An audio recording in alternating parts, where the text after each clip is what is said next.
আসসালামু আলাইকুম।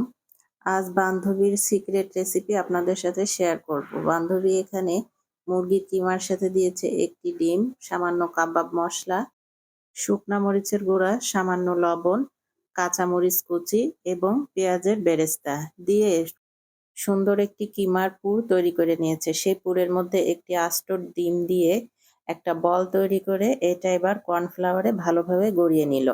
এবার এটা সোজা চলে যাবে ফ্রাই প্যানে ভাজতে।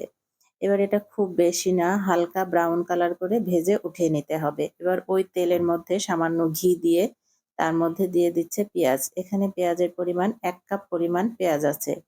পেঁয়াজটা দিয়ে পেঁয়াজটা যখন একটু নরম হয়ে আসবে সেই পর্যায়ে এখানে দিতে হবে আদা রসুন।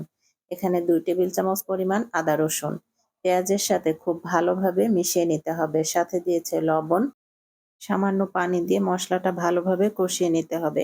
কষানোর এক পর্যায়ে এখানে দিতে হবে শুকনা মরিচের গুঁড়া।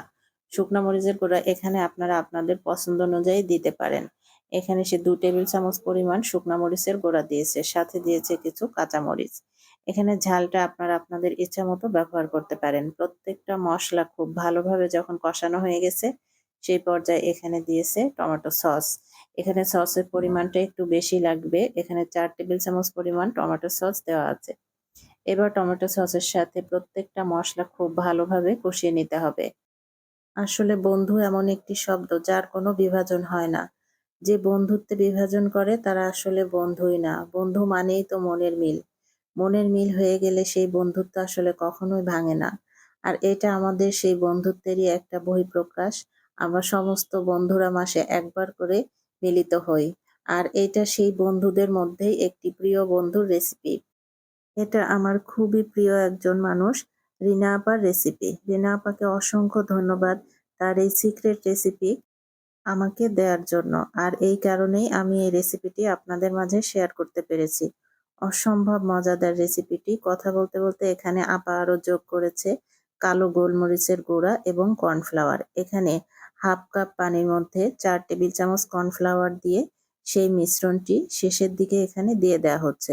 এটা আসলে এভাবে একটু নাড়া দিয়েই তৈরি করতে হবে যেহেতু কিমা, তা না হলে চামচ দিয়ে নাড়া দিলে ভেঙে যেতে পারে। এই কারণে একটু ঘুরিয়ে ঘুরিয়ে নেড়ে দিতে হবে। শেষের দিকে আপা এখানে অ্যাড করেছে পেঁয়াজের বেরেস্তা।